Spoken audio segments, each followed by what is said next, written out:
You know, they say you reap what you sow. If you're not liking what's going on in your life, or you're gravitating things that you don't like, you got to pay attention to what you're sowing. If you're reaping something that is not beneficial to you, if you're reaping a whole bunch of stress, problems, if you don't have peace, again, pay attention to what you're sowing. Bible study was good. It was talking about paying attention to what we sowing. You know, the harvest that we get, we put in, that's when we get out. If you ain't getting no harvest, I mean, you ain't putting it in. Or maybe you still in the process. It still got to grow. It still got to manifest or whatever. But it's not just so much money. That's what everybody seems to think, that it's money. It's whatever you sow from your heart. Your attitude, how you sow, how do you give to people? Are you a cheerful giver? Or you just, doing it to be seen? Or, how do you sow? And how much do you sow? I'm a type of person that I run around out there and I do above and beyond. If I see a need, it bugs me until I feel it. My thing is I'm running around feeling needs half the time that maybe I shouldn't be feeling. So, like today, there was a client that needed to go get a bus pass and do the phone and needed a ride home because they got food from a food pantry and all of that. Now, mind you, I had already set time 2 days prior to take care of this, so I wouldn't have to do all that extra. But this individual, because they're attention seeking, that's one of their diagnoses, because they're attention seeking, they didn't want me to just run and do one errand and then turn around, take them to the other errand and drop them off so that they catch the bus. They didn't want that. No, they wanted to floss in the caddy. They wanted to ride in the caddy. So I was upset because I went over there and they weren't there, and I knew why they weren't there. And I knew deep down in my spirit that they was going to show up on today and that they was going to need me to go take them to do anyway. Not only did I waste my time, but I waste my gas. And then it got so bad where, during my other days, my other clients, my other things I had to do, I almost had to send an Uber for my son. So it was dipping into my stuff, things that I need to do. There are some people that, love to set, or bring chaos into your life to get you thrown off your path, off your routine, because they need their stuff done. They don't care by any means necessary. They need their stuff done. So I was refusing to spend the gas again to help this individual and put my son on an Uber. That's more money out of my pocket. Speaking which, that person wasn't even paying that much per hour. So I went on and took this individual because I know it'd be a whole nother week before they could go down there and get the bus pass.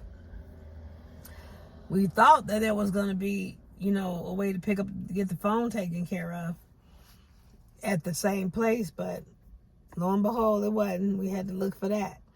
So it was a blessing. I was able to pick up my son on the way. But I'm saying, some people just come into your life to bring chaos. You got to have order in your life. And had I sold that grudgingly, I wouldn't be blessed. I'd have got my, if the scripture says you get your reward. But I went on and did it. But I did it with instruction. I said, next time I'm going to have your paper ready. I'm going to give it to you early, way above hand.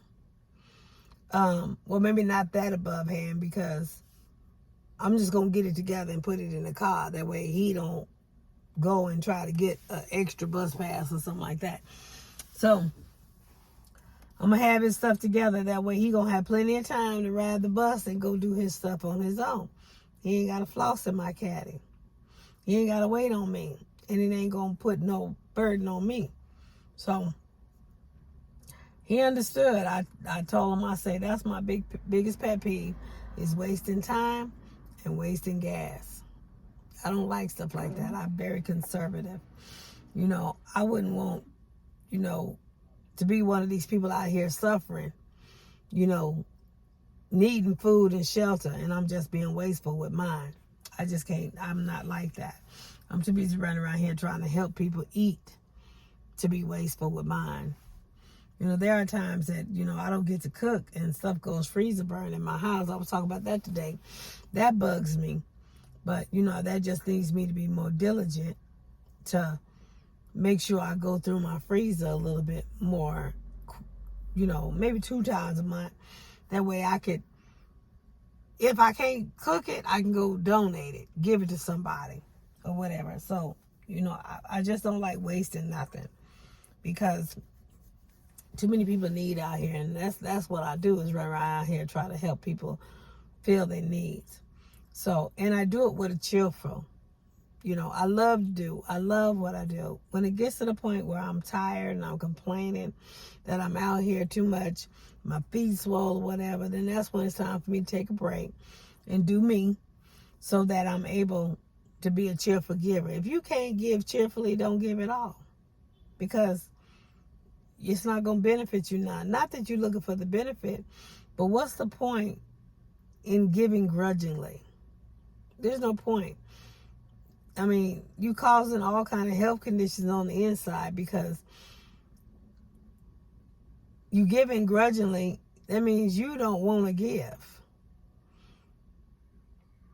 You just really don't want to give, and you feeling all this stuff on the inside, and ulcers and stress and all. It don't make no sense. So be a cheerful giver if you're going to give. If not, keep it to yourself. Why put your body and your health into that situation when you don't have to give? Ain't nobody told you to give. You have free will. I don't have to run around and take nobody in my Cadillac. I do it because, I want to. It's part of my job.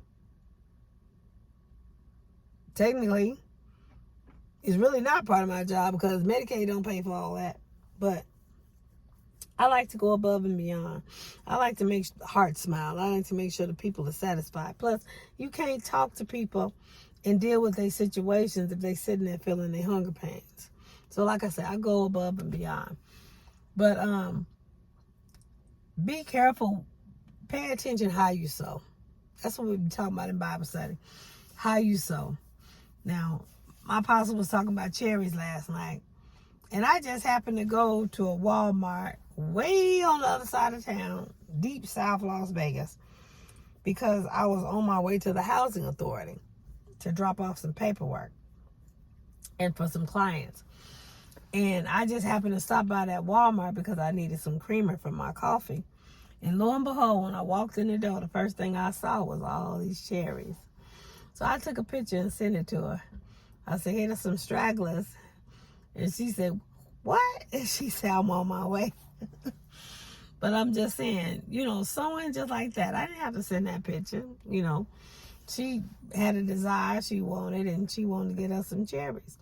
So I told her where there was some at. Now, if she wanted to go get them, she go get them. But always keeping others on your mind.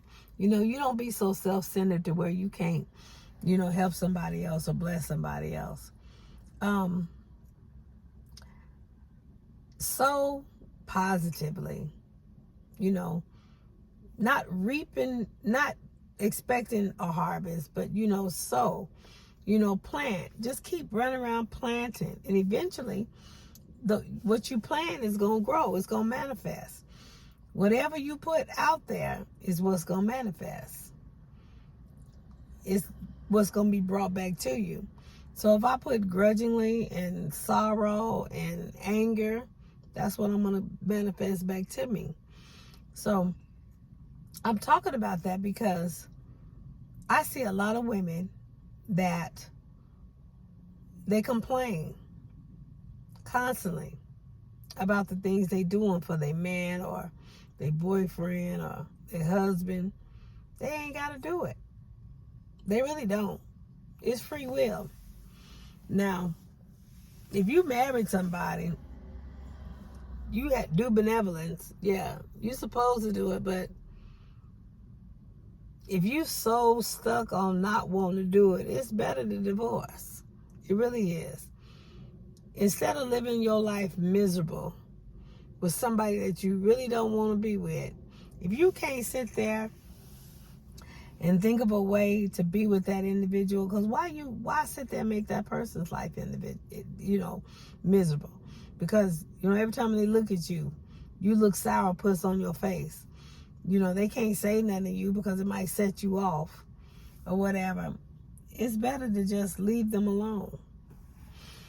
But if you committed to your marriage, if you were serious about your vows, then you ought to be positive. You ought to make it work. If you don't want to make it work, just might as well get out of it. But I see a lot of women complaining, about their man, to their man, all this stuff, that they don't want to do. They don't have to do it. Ain't no taskmaster. Ain't nobody making you do nothing with that man. Ain't nobody making you pick up the phone. So, and then there are some women that's trying to get a man, but they can't get a man past maybe having sex with him or something because they complain so much, they sit and nag and be miserable, and then they run the man off. But that's the quickest way not to have a man. Just go and keep on nagging and complaining about something. Any man that's worth his worth, got some scruples about himself, he ain't gonna sit around that. He'll go find somebody else or whatever. But when you nagging, you sowing negativity. You creating an atmosphere of negativity. So what you think gonna manifest out of that? Nothing but more negativity. So you got to be careful what you sow. Be it in your body language and the things that you do and the things that you say. Be careful what you sow. Be careful of your attitude. Sexiness is an attitude. And if you all looking like miserable, that ain't sexy at all. It really ain't. Sexiness is about being confident. A man loves to look and chase a confident woman because, it piques his interest. He'll never know what she gonna do or say. Or some of them intimidated. They don't know if they can actually get her. They got their own issues to where they feel like they don't know if they can actually, maybe they deserving of the woman or not deserving of the woman, or she really gonna talk to me, that kind of thing. So when you understand your power, you understand how to act better, how to behave better, how to maneuver some things. But man can't live without woman. Basically, not be. If you want to be fruitful and multiply, build a family, build a kingdom, it's two. That's how God designed it, male and female. If you want to be by yourself, then yeah, you can live by yourself. But don't complain about loneliness and all that kind of stuff. You better keep busy. You better keep the Lord on your side. Keep something. But people that want a relationship, you can't sit, whine, and complain all the time. Men ain't gonna put up with that. Logically, it don't make sense. So therefore, they're not gonna stick around with it. And women are emotional. And that's all they want to do is cry and whine and nag, and he won't listen to me. No, he ain't supposed to listen to you. Because if you look at it, he the head. And the head got the mouth. That's why we supposed to submit. If you get to a point where you don't feel like you can submit and it's a problem, it's time to go. It's time to do something different. It's time to check you, you know. And if you can't find nothing wrong in you, then it's time for you to go do something different. Maybe that season is over.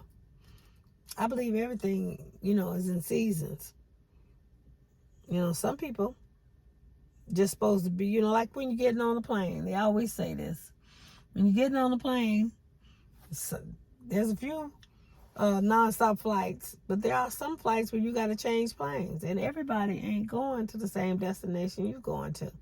You may meet somebody on a plane going from Las Vegas to Fort Worth, Texas.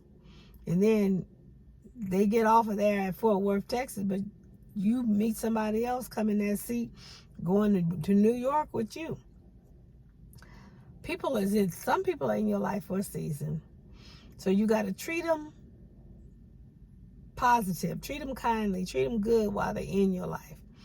Because life ain't but a whisper. It's just a little dash in between two dates. So I just want to pop on here and tell people, be mindful of what you're sowing. Your attitude. If you got a stank face, ain't nobody going to want to be around that. That's probably why you by yourself. Or if you the drama queen, you see people roll their eyes when they see you coming.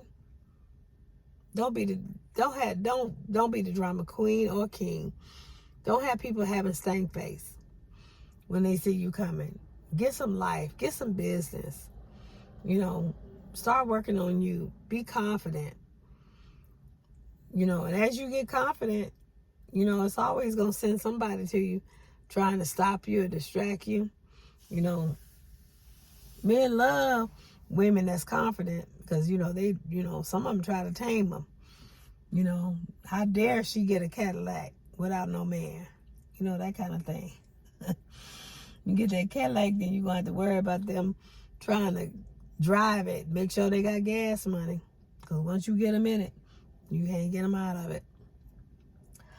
But anyway, like I say, I just want to say, pay attention to what you're sowing. Pay attention to your attitude. Pay attention to how you greet people. What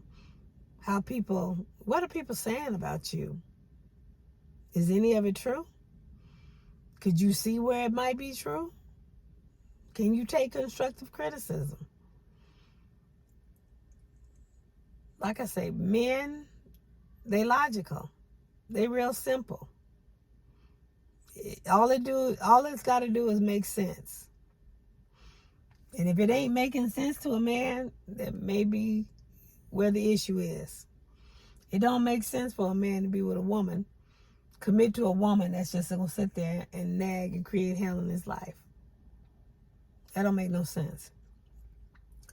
It don't make no sense for a man to stay with a woman, be committed to a woman that don't, or act like she don't want to be with him or complain about him all the time when he could be with anybody else. Men don't stay with women for sex. They can pay for sex anywhere pretty much anywhere. They can pay for sex if they want to. Then there's some that's so low self-esteem they ain't even got to pay for it. They'll do whatever just to get it. But if that's all, like I said before, if that's all you got to offer, that might be why you can't keep one. That might be why, they won't commit. You sitting up in the window like the old woman in 227. So, work on you.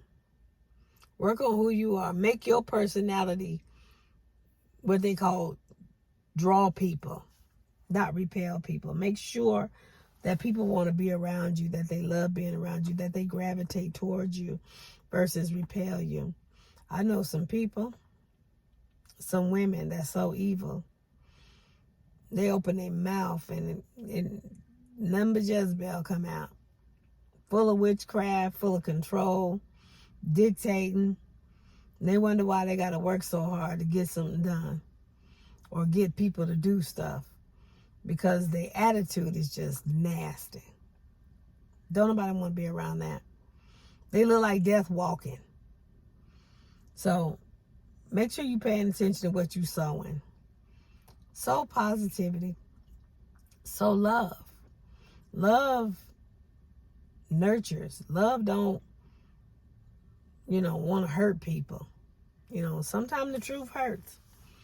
But make sure you're being a friend. And in order to be a friend, you got to be friendly.